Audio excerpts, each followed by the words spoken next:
So, my dear students, today we'll be discussing our lecture 4 pertaining to the chapter solutions. तो देखिए lecture 4 में हम क्या discuss करने जा रहे हैं. लेक्चर 3 अगर आप देखेंगे, हमने लेक्चर 3 में डिस्कस किया था classification of solutions. Classification of solutions हमने डिस्कस किया था depending upon the physical state of the solvent.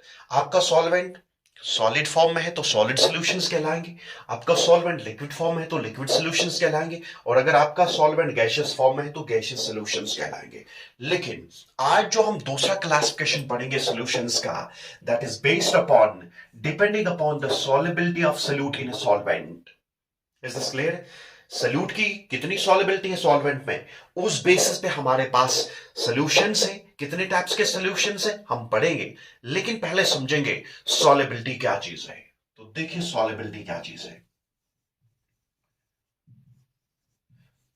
तो second classification is based upon the solubility of solute in solvent. देखिए सॉल्युबिलिटी क्या चीज है. The maximum amount of solute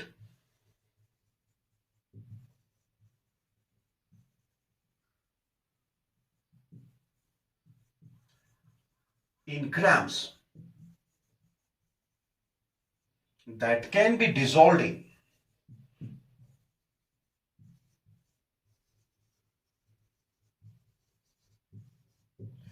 100 grams of the solvent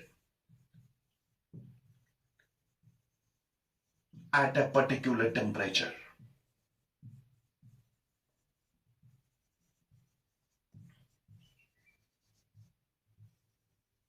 At a particular temperature.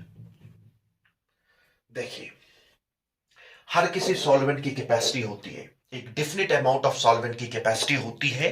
ये एक definite amount of solute को dissolve करता है. ऐसा नहीं है आपने 100 ग्राम वाटर लिया और इसमें आप 1 KG sugar, 2 KG sugar, 3 KG sugar डालेंगे. नहीं, हर किसी सॉल्वेंट की एक पर्टिकुलर टेम्परेचर पे एक particular amount of solute hold करने की कैपेसिटी होती है. जैसे हम समझाएंगे.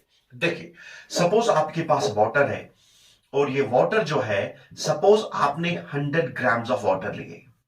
आपको पता है वाटर की डेंसिटी जो होती है दैट इज 1 ग्राम पर क्यूबिक सेंटीमीटर, या जिसको कहते हैं 1 ग्राम पर ml. तो मींस 1 ग्राम 1 ml के बराबर होता है. तो अगर आप वाटर के 100 ग्राम लेंगे या 100 ml लेंगे, तो ये हर किसी सॉल्वेंट के लिए एप्लीकेबल नहीं है, सिर्फ वाटर के लिए एप्लीकेबल है, बिकॉज वाटर की डेंसिटी 1 है.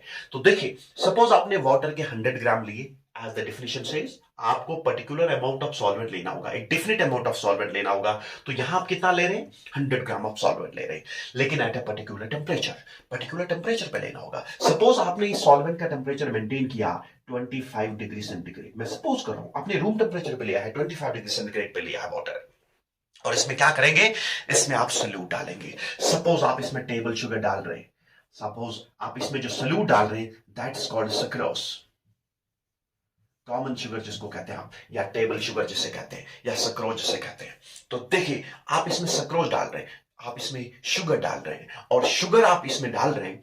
तो शुगर क्या कर रहे हैं आप शुगर का अमाउंट डाल रहे हैं. मैंने कहा कि आप कितना इसमें डाल सकते हैं, मैक्सिमम अमाउंट आप इसमें डालेंगे. सपोज आपने 1 ग्राम डाल दिया तो होमोजेनस सॉल्यूशन बन गया, 2 ग्राम्स डाल दिया तो होमोजेनस है, 3 ग्राम्स होमोजेनस, 4 ग्राम्स होमोजेनस, 5 ग्राम होमोजेनस. लेकिन अल्टीमेटली एक स्टेज पहुंचता है जिस स्टेज पे अब सॉल्वेंट में कैपेसिटी नहीं रहती है सॉल्यूट को होल्ड करने की. तो इस वक्त आपने कितना सॉल्यूट डाल दिया इस 100 ग्राम ऑफ सॉल्वेंट में, that will be called solubility of that solute in the solvent. Suppose आपने maximum amount of sugar, suppose आपने 50 ग्राम्स डाल दिए. तो मींस जब आप 50 ग्राम्स डालेंगे तब तक आपका ये सिस्टम जो है ये बिल्कुल होमोजेनस है. आप सिर्फ होमोजेनस मिक्सचर को सॉल्यूशन कहेंगे. जिस टाइम ये हेटेरोजेनस बनता है उस टाइम आप कहेंगे सर ये सॉल्यूशन नहीं कहलाएगा. तो कितना आपने मैक्सिमम अमाउंट ऑफ सॉल्यूट डाल दिया, सपोज आपने 50 ग्राम्स डाल दिए, तो आप कहेंगे सॉल्युबिलिटी कितनी है शुगर की वाटर में, दैट इज 50 ग्राम्स पर 100 ml, या 50 ग्राम्स पर 100 ग्राम्स ऑफ सॉल्वेंट. तो means that will be called solubility. Solubility means आप 100 ग्राम्स ऑफ सॉल्वेंट में कितना मैक्सिमम अमाउंट ऑफ सॉल्यूट डाल सकते हैं, सो सो दैट जब तक ये होमोजेनस सिस्टम रहेगा, लेकिन जब ये होमोजेनिटी इसकी ब्रेक हो जाएगी, जब ये कन्वर्ट हो जाएगा हेटेरोजेनस सिस्टम में, तब इसको सोल्यूशन नहीं कहलाएंगे। तो कितना आप मैक्सिमम अमाउंट ऑफ सोल्यूट डालेंगे 100 ग्राम्स ऑफ सॉल्वेंट में, लेकिन at a particular temperature, because solubility very करती है टेम्परेचर के साथ साथ, इसलिए उसको कहेंगे सॉल्युबिलिटी। सॉल्युबिलिटी कुछ नहीं है, ये कितना आप मैक्सिमम अमाउंट ऑफ सोल्यूट डाल सकते हैं एक पर्टिकुलर अमाउंट ऑफ सॉल्वेंट में at a particular temperature, that will be called solubility of that solute in the solvent. तो यहां पर हम मैक्सिमम अमाउंट सोल्यूट लेते हैं ग्राम्स में, और यहां पर जो हम सॉल्वेंट एज रेफरेंस लेते हैं वो कितना लेते हैं, that is 100 grams of solvent. हम इसका डेफिनेट अमाउंट लेंगे, वो कितना लेंगे, 100 ग्राम्स ऑफ द सॉल्वेंट। कहीं लिखा होता है unit volume of the solvent में भी, मींस 1 लीटर सॉल्वेंट में। Is this clear? तो दैट्स कम, यहां पर हम सिर्फ मेंशन करेंगे तो कितना सॉल्यूट आपने डाल दिया, maximum amount of solute 100 grams of solvent में, that will be called solubility of that solute in the solvent. अब देखेंगे ये सॉल्युबिलिटी किन किन फैक्टर्स पे डिपेंड करती है, तो write down factors affecting solubility. Factors affecting solubility, तो देखिए सॉल्युबिलिटी किन किन फैक्टर्स पे डिपेंड करती है। Factors affecting solubility,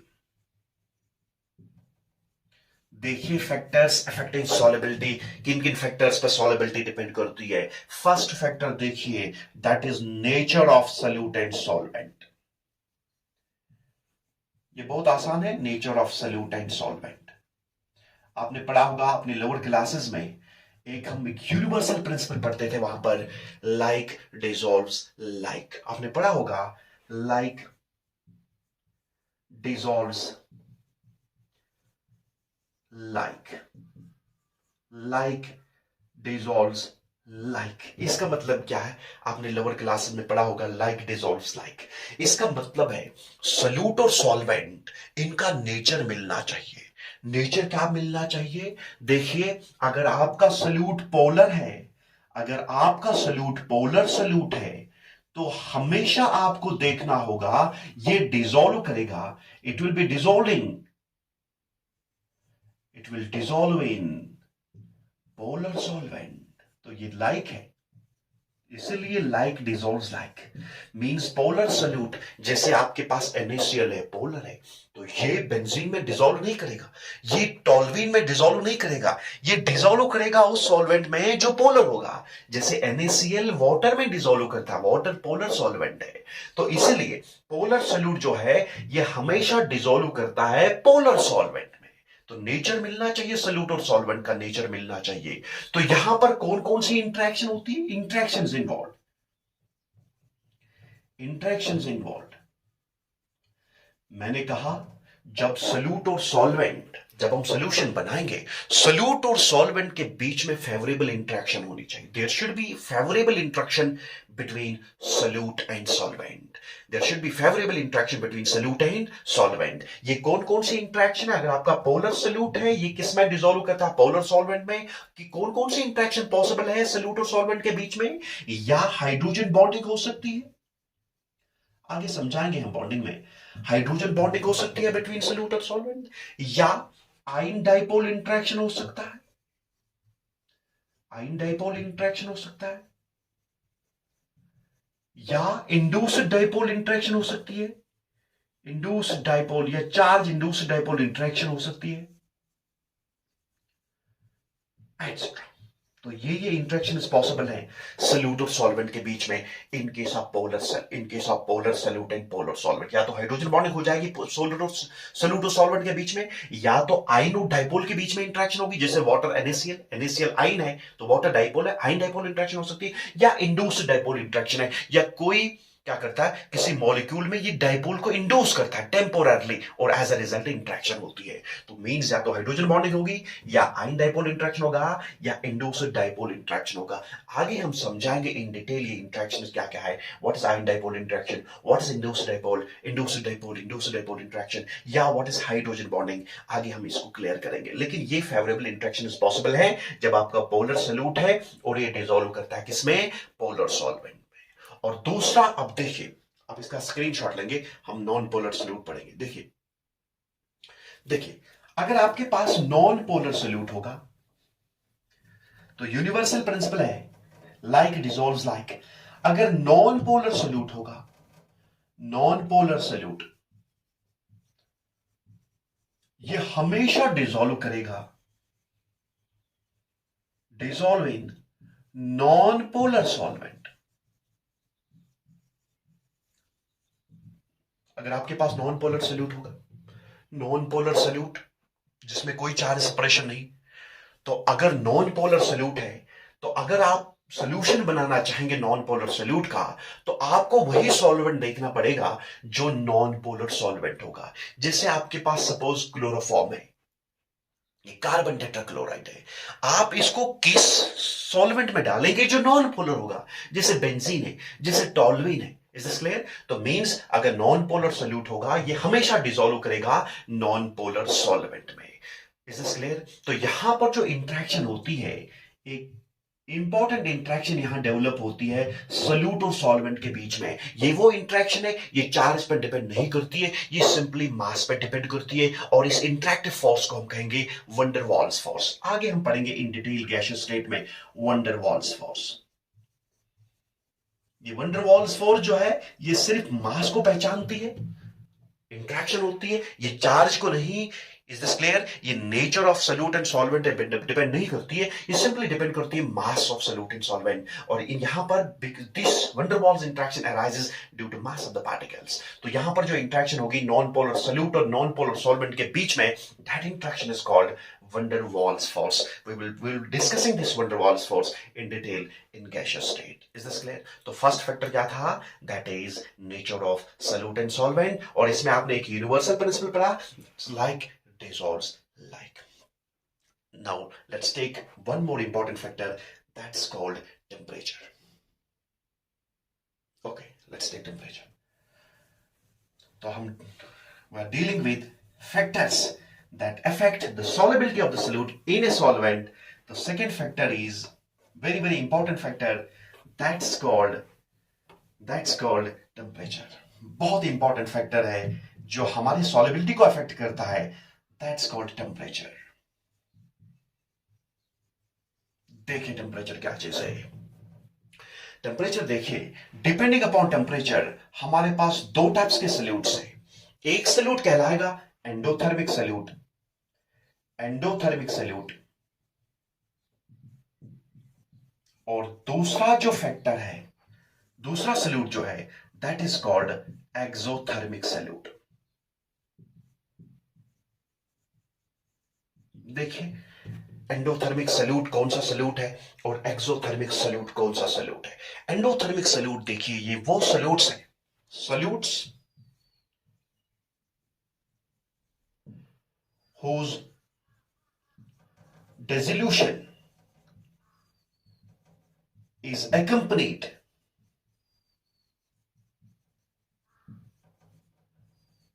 with absorption of heat।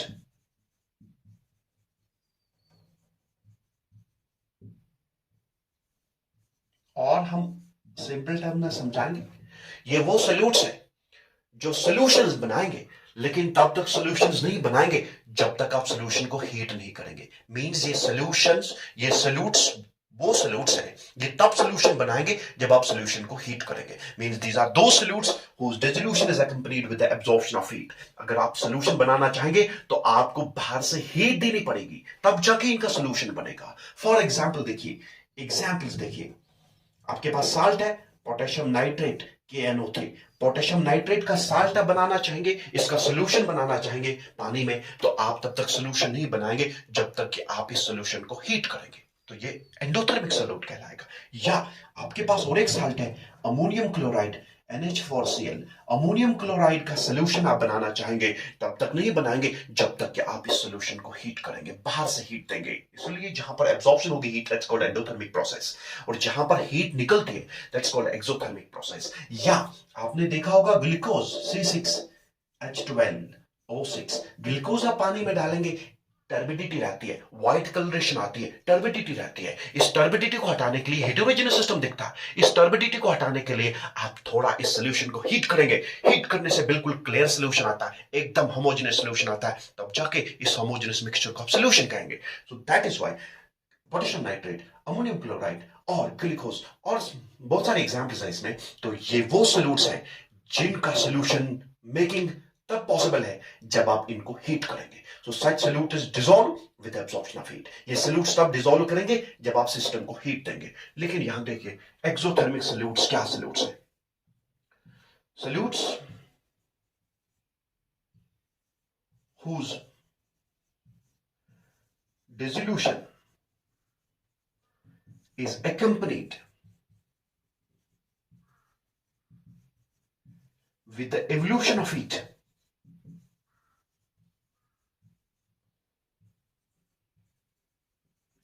ये वो सॉल्यूशंस है, ये वो सॉल्यूट्स है जो डिसॉल्व करते हैं सॉल्वेंट में, लेकिन with the evolution of heat. यहां सिस्टम से हीट बाहर निकलती है, एक्सोथर्मिक प्रोसेस है। तो मींस ये वो सॉल्यूट्स है जब आप इनको डिसॉल्व करेंगे सॉल्वेंट में, आप देखेंगे with the passage of time ये सॉल्यूशन बिल्कुल गर्म होता है। तो means evolution of heat will take place. Such solutes are called exothermic solutes. तो फॉर एग्जाम्पल देखिए, एग्जाम्पल कौन कौन से solutes हैं जो एक्सोथर्मिक solutes कहलाएंगे। जैसे कैल्शियम ऑक्साइड है जिसको आप कॉमनली कहते हैं क्विक लाइम। आप जब भी इसको पानी में डालेंगे आप देखेंगे आफ्टर 2-3 मिनट्स और आप देखेंगे ये सोल्यूशन गर्म होता है, means evolution of heat will take place. या आपके पास कैल्शियम क्लोराइड है CaCl2, ये भी आप जब आप इसका सोल्यूशन बनाएंगे आप देखेंगे कि evolution of heat will take place. या आपके पास कैल्शियम एस्टेट है, कैल्शियम एस्टेट का भी डिसोल्यूशन एकम्पनी करता है with the evolution of heat. या आपके पास मैग्नीशियम सल्फेट है MgSO4 हेप्टाहाइड्रेट जिसको कहते हैं, मैग्नीशियम सल्फेट 7 टाइम्स वाटर। ये liquid in solid type of solution है जिसको कॉमनली आप इप्सम कहते हैं, इप्सम साल्ट, इप्सम EPSOM। तो देखिए ये सारे के सारे सॉल्यूट जो हैं जब इनका सॉल्यूशन प्रोसेस होता है तो such solution process is accompanied with the evolution of heat. यहां पर सॉल्यूशन से हीट निकलती है, सिस्टम से हीट निकलती है, लेकिन यहां पर अगर इनका सॉल्यूशन बनाना चाहेंगे तो आपको हीट देनी पड़ेगी। जिसके लिए देखिए हम इसको इन डिटेल कैसे समझाएंगे। आप इसका स्क्रीनशॉट लेंगे, देखिए एंडोथर्मिक सॉल्यूट्स और एक्सोथर्मिक सॉल्यूट्स को हम कैसे एक्सप्लेन करेंगे, इनकी सॉल्युबिलिटी कैसे वेरी करती है विद टेम्परेचर। तो केस फर्स्ट आप लिखेंगे जल्दी से, एंडोथर्मिक सॉल्यूट्स। एंडोथर्मिक सॉल्यूट्स देखिए केस फर्स्ट हम लेंगे, case first that is endothermic solutes।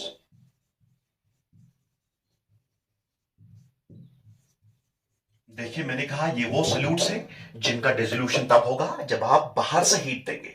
तो मींस अगर आप सॉल्यूट लेंगे, इसको डालेंगे सॉल्वेंट में, तो सॉल्यूशन नहीं बनेगा जब तक कि आप इसको बाहर से हीट देंगे, delta H। That's called absorption of heat will take place. Solution formation will not take place unless and until you will provide heat from the external source. तो देखिए सॉल्यूट है, ये हमने डाल दिया सॉल्वेंट में, सॉल्यूशन नहीं बनेगा जब तक कि हम इसको क्या देंगे, बाहर से हीट देंगे। तो तब देखिए हमारे पास एक डायनेमिक इक्विलिब्रियम आता है, तो हमारे पास सॉल्यूशन बनता है, सॉल्यूशन बनता, देखिए सॉल्यूशन बनता। तो मींस एंडोथर्मिक सॉल्यूट्स के लिए हमें बाहर से हीट देनी पड़ेगी तब जाके सॉल्यूशन बनता है। आपने जब आप इक्विलिब्रियम पढ़ते हैं क्लास 11 में, मैं भी समझाऊंगा आगे जब हम इक्विलिब्रियम चैप्टर लेंगे, तो वहां पर एक इंपॉर्टेंट प्रिंसिपल है, that's called leecher layers principle. Leecher layers principle, leecher layers principle में ऐसे समझाऊंगा, लीचर-लेयर्स प्रिंसिपल में ऐसे समझाऊंगा। सपोज आप क्लासरूम में बैठे और क्लासरूम में आपने कोई डिस्टर्बेंस क्रिएट की और मैं आपके सामने जाता हूं, तो I want slap on your face. आप क्या करेंगे, अगर आप ऐसे रहेंगे तो इंपैक्ट बहुत ज्यादा आ जाएगा, आप जल्दी ऐसा करते हैं। In order to reduce the effect of my slap, आप क्या कर रहे हैं, आप अपने हेड को मूव कर रहे हैं ताकि इस स्लैप का जो इंपैक्ट है इसको नलिफाई करें, इसको कम करें। इसलिए यही सिंपल है लीचर लेयर्स प्रिंसिपल। अगर लीचर लेयर्स प्रिंसिपल कहता है अगर कोई रिएक्शन या कोई सिस्टम इक्विलिब्रियम में है, बहुत स्टेबल है, इक्विलिब्रियम में, इज दिस क्लियर, ये इक्विलिब्रियम है, तो अगर आप इस इक्विलिब्रियम को डिस्टर्ब करना चाहेंगे, मीन्स आपने इस इक्विलिब्रियम को डिस्टर्ब कर दिया। कैसे डिस्टर्ब कर दिया? आपने टेम्परेचर वेरी किया, आपने कंसंट्रेशन वेरी की, आपने प्रेशर इंक्रीज कर दिया या डिक्रीज कर दिया।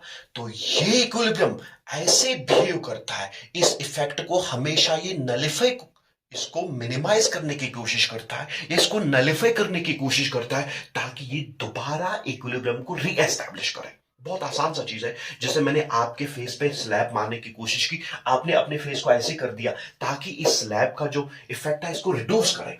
लेकिन यहां पर भी देखिए, ये सिस्टम हमारा इक्विलिब्रियम में है, आप इस इक्विलिब्रियम को डिस्टर्ब करेंगे तो लीचेडलर कहता है अगर आप इस इक्विलिब्रियम को डिस्टर्ब करेंगे, ये रिएक्शन ऐसे बिहेव करेगी, ये सिस्टम ऐसे बिहेव करेगा, ये इस इफेक्ट को रिड्यूस करने की कोशिश करेगा ताकि ये दोबारा अपना इक्विलिब्रियम रीएस्टैब्लिश करे, स्टेबिलिटी गेन करने के लिए। तो दैट इज वाई, सपोज यहां मैं समझाऊंगा, आपने किसी सबस्टेंस की कंसंट्रेशन इंक्रीज की, तो ये कोशिश करेगा कि ये रिएक्शन ऐसे बिहेव करेगी कि इस कंसंट्रेशन को डिक्रीज करे, या आपने कंसंट्रेशन डिक्रीज करी, ये बिहेव करेगा कि इस कंसंट्रेशन को इंक्रीज करे। यहां पर मैं समझाऊंगा टेम्परेचर कैसे इफेक्ट करता है सॉल्युबिलिटी को।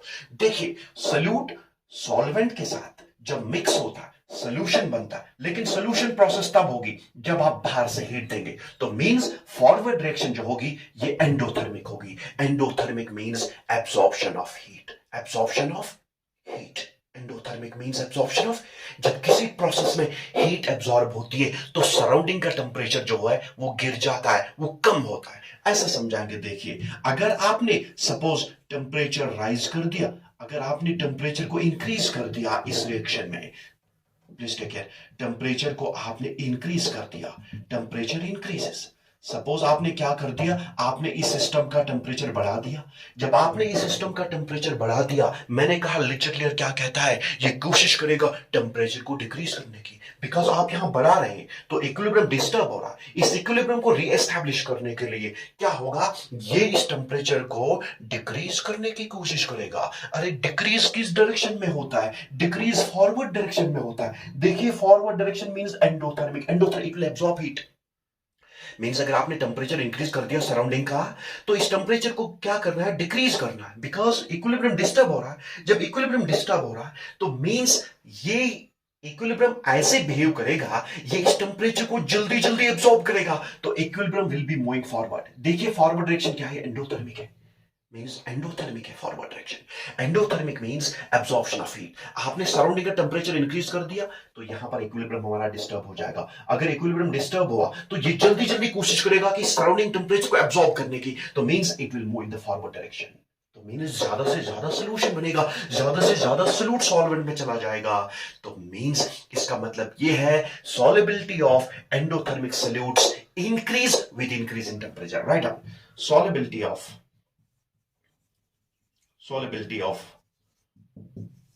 endothermic solutes increase, solubility of endothermic solutes increase with increase in temperature. क्यों? आपने टेम्परेचर, सराउंडिंग का टेम्परेचर इंक्रीज कर दिया। इंक्रीज, ये क्या करेगा, ये इक्विलिब्रियम ऐसे बिहेव करेगा, ये इस टेम्परेचर को डिक्रीज करना चाहेगा। डिक्रीज मींस ये एब्सॉर्ब करेगा हीट को, तो means it will move in the forward direction. Is this clear?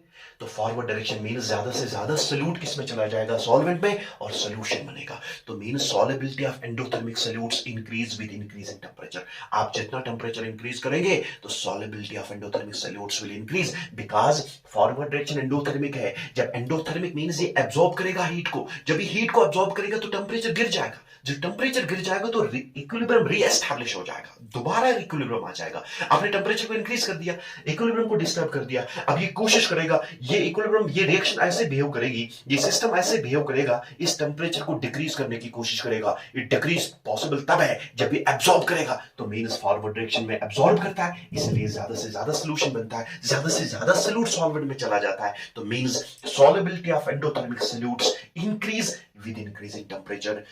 Is this clear? According to which rule? Lechet-Layer's principle. Any doubt? Any question? अब देखिए दूसरा केस लेंगे। Let's take case second. Case second देखिए, case second हम start करेंगे exothermic solutes. Case second will be dealing with exothermic solutes. Exothermic solutes. देखिए exothermic solutes क्या चीज है। एक्सोथर्मिक सॉल्यूट्स, ये केस सेकंड है। तो केस फर्स्ट हमने देखा एंडोथर्मिक सॉल्यूट्स की सॉल्युबिलिटी इंक्रीज होती है, कभी ऐसे आपके एग्जाम में क्वेश्चन आता है, ऑब्जेक्टिव टाइप क्वेश्चन आता है, एंडोथर्मिक सॉल्यूट्स की सॉल्युबिलिटी इंक्रीज होती है with increase in temperature, decrease no effect. तो आज लिखना होगा कि एंडोथर्मिक सॉल्यूट्स की सॉल्युबिलिटी हमेशा इंक्रीज होती है विद इंक्रीज इन टेंपरेचर। लेकिन देखिए केस सेकंड हम स्टार्ट करने जा रहे हैं, दैट इज एक्सोथर्मिक सॉल्यूट्स। अभी मैंने समझा एक्सोथर्मिक सॉल्यूट क्या चीज है। देखिए एक्सोथर्मिक सॉल्यूट मींस जब सॉल्यूशन बनता है तो हीट बाहर निकलती है, evolution of heat will take place. तो हम लेंगे सॉल्यूट, तो हम मिक्स करेंगे सॉल्वेंट के साथ। ये केमिकल रिएक्शन नहीं है, mind it, it's not a chemical reaction. अगर सॉल्यूट और सॉल्वेंट के बीच में केमिकल रिएक्शन हो गई तब ये सॉल्यूशन नहीं कहलाएगा। लेक्चर फर्स्ट देखिए मेरा।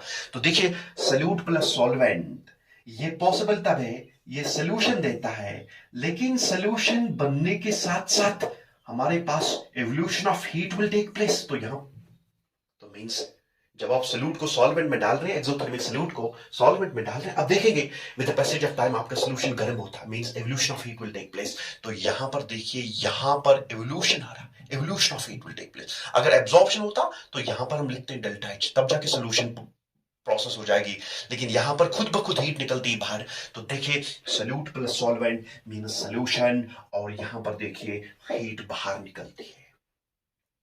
तो मींस हीट बाहर निकलने से टेम्परेचर बढ़ जाएगा, टेम्परेचर बढ़ जाएगा। देखिए अगर आप क्या करेंगे, अगर आप टेम्परेचर को,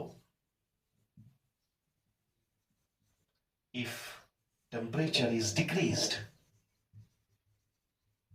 ये देखिए ये इक्विलिब्रियम में, आपने इस इक्विलिब्रियम को डिस्टर्ब कर दिया।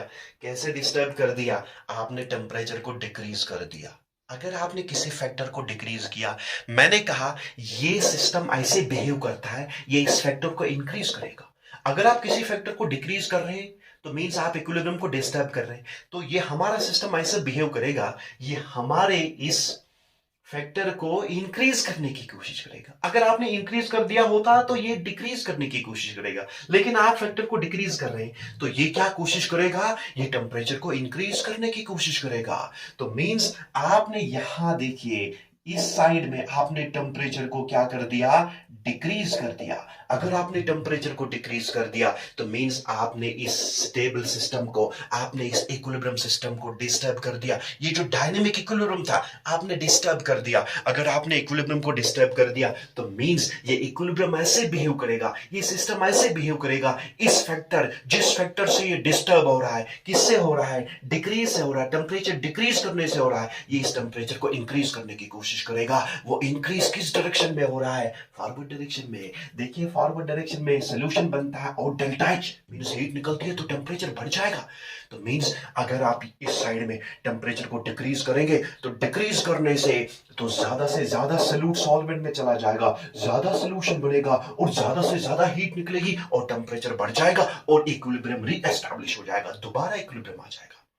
तो क्या कहेंगे आप, सर अगर हम टेम्परेचर डिक्रीज करेंगे तो solubility of this solute will increase, because यहां पर टेम्परेचर डिक्रीज करने से ये इक्विलिब्रियम ऐसे बिहेव करेगा, ये टेम्परेचर को इंक्रीज करने की कोशिश करेगा। इंक्रीज किस डायरेक्शन में हो रहा है, फॉरवर्ड डायरेक्शन में हो रहा है।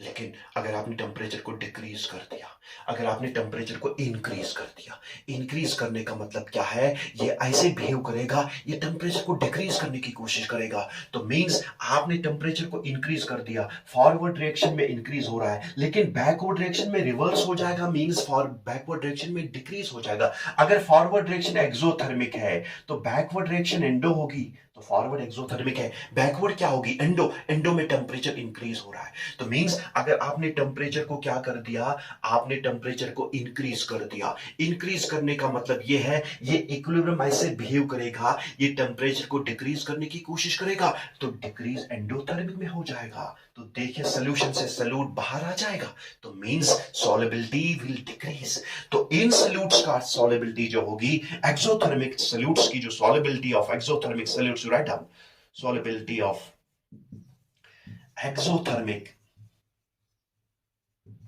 solutes, solubility of exothermic solutes increases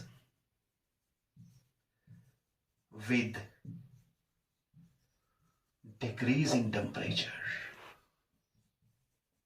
ये बहुत इंपॉर्टेंट फैक्टर है। तो मींस अगर सॉलिबिलिटी इंक्रीज करनी होगी, याद रखिए एंडोथर्मिक प्रोसेस में टेम्परेचर डिक्रीज हो रहा है, एक्सोथर्मिक प्रोसेस में टेम्परेचर इंक्रीज हो रहा है।